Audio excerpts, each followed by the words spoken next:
Welcome to the Sonic Cathedral. I am pleased to be joined by Mei Semones, who, if you've been listening to the radio, I've been talking about a lot. This new record is amazing, and it's something that I've been recommending to people, but I have a hard time describing because it really includes so many different genres and styles. I wonder for you, is that also an issue when someone says, "What kind of music do you play?" Do you break it down by elements? How do you describe it? Yeah, I guess I normally just say jazz influenced indie J-pop, which is like very still kind of long, but I just try to make it as short as possible. But I don't know, my thing is like, people are going to listen to it hopefully if they're interested and then they will find out for themselves like what it sounds like. Yeah. Yeah. That's what's fun about being on the radio. I don't have to write about it. Right, I can just yeah, say, this is yeah. good, and press play. Yeah. It was such a fascinating show in Nashville, sold out show. Congratulations, first of Thank all. you. That's not a usual thing on a Tuesday night. Right, yeah, yeah. Amazing. And it was a fascinating crowd, a blend of diversity in every sense of the word, age and demographics, styles. I was standing beside one guy who was obviously a metalhead, and he was way into it. There was a jazz person who kept yelling whenever you would do really jazzy things. Um, what has that been like for you, getting out on a headlining tour and discovering what the faces look like behind all the millions of streams? Yeah, I mean, I feel like it's been really nice to just meet everyone in person, obviously, and I do love the age range, especially like the last couple of shows we've had like people bringing out their kids, like I don't know, a 7-year-old came to the Atlanta show, which is really sweet, and then I see people who are like older, which is also really nice. I love that because I feel like music is for everyone. Yeah. Yeah. Well, and your music has all these different elements. When I've played it for people, it has kind of gone across different genre interests and things like that. I wonder for you, have you heard back from different kinds of people how they're finding your music? Because there's so many different ways. I was in Seattle in April, heard it in a coffee shop. I've seen it show up on playlists. Obviously, we got emailed it, but it's seeing it out in the wild too, and where it's been showing up. Where have you heard about it? Yeah, it's actually been so many different things. Like sometimes it's like, yeah, just Spotify, right? Or like an Instagram ad. People actually say Hmm. that to me a lot. I'm like, wow, I'm glad that those are working. Yeah. That's good. But sometimes it's like cooler, not cooler, but like different ways of finding the music. Like someone was like, oh, I just saw your record at a store and I just love the cover art so much that I bought it and then listened to it and then like became a fan from there. Or like word of mouth or randomly like I don't know if someone else that they like post me on their story, like Yeah. for example like Flea or something like that. People are like, oh, I found you through Flea, or like I found you through this artist that posted you, and yeah, kind of stuff like that, I guess. Yeah. Yeah. And it felt like that, the crowd that probably found you in all these different ways. Um, well, your record, Anna Maru, it was on the t-shirts last night. It's on the cover. There's a song about it. Can you tell me who or what is Rat with Wings? Um. I think Rat with Wings is kind of it's a song about when you think someone or when someone turns out to be not as nice as you thought they were going to be. Mhm. So it's like you see the wings and you're like, oh, this is a beautiful person, a beautiful angel person, and then you like realize like, oh, maybe they're not that great, which is kind of rude and mean. So I don't actually want to like put that energy out into the world, but that's like where the original song came from.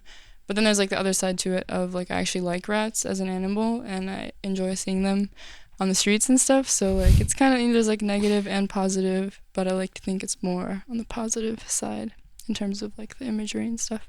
I was Yeah. very disappointed the last time I went to New York. I didn't get to see a rat. Really? No. That's rare. Right. I know. It's like the opposite of bingo. Listening to your music, it goes in all these different directions. And whereas, talking to someone about writing what you would call, relatively straight ahead song, you can imagine them walking in with the band or whoever. This is in G, and we're gonna go here, and the chorus is this. For you, when writing, is it a process of actually charting out some of this? Like, what is the balance of, I guess, mechanics versus going with the flow when you write songs? Yeah, I guess in terms of like the actual songwriting process, it's very much just going with the flow. Like it's just me and the guitar in my room, and I just like play it over and over again until it feels good. And then like arranging it with my band. I mean, I have made charts before, but for this album, I did not make any charts, and I'm sorry for that because it definitely makes it harder for them in some ways. But I also think that the result different in the sense that like the tunes are memorized from like the get-go, which is a good thing, I think. And it's like more internalized that way if you're not looking at a chart from the beginning. Um, yeah. Yeah, I guess we kind of do a lot of stuff just by ear for the most part. Just like figure it out from there. Yeah. It feels that way. It has these acrobatic elements, but it also feels just very natural, the way you guys play together. Speaking of the band, it's not the most economical thing these days to have a full 5-piece band out. A lot of people choosing to go stripped down or play with tracks. Why is it important for you to go out with a full band? I think that they're just like such a huge part of the music. They're all incredible musicians. I think they like really make it what it is. I mean, obviously I can play it solo and that's fine. I've done that many times. It's great, but I definitely just prefer having the band because it like really brings it to life, I feel like. And obviously it sounds like the record that way too. Could never have tracks. That's crazy. Yeah. Like that would never happen for this type of music, but yeah. All due respect to the people who have tracks. Yes, of course. I agree It's with you. very appropriate depending on the genre, but I don't think it would make sense here. I'm endorsing the live music. We do love. It's Nashville. We love live musicians. Yeah. Well, with this, I went on record, but I think it was in March, and I was like, I think Mei Semones is the kind of artist that a year from now we're going to see in a different size venue. More people have heard about you. When you think about your own ambitions for what this is, what do you think about a year from now, 2 years from now? What are your hopes for this? I guess this is kind of a more general thing, but I just really want this project to be something that is like meaningfully supporting the people that are a part of it. Like aside from me, like my band, I want to be able to help them in any way that I can through the music, and then also like my family, ideally, eventually.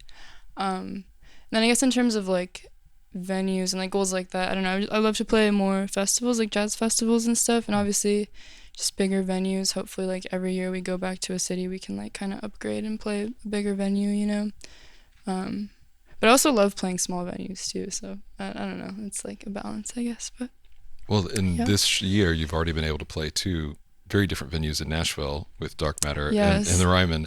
True. I always ask at least one Nashville question. Are there Nashville ties or Nashville experiences that folks might not be aware of with you?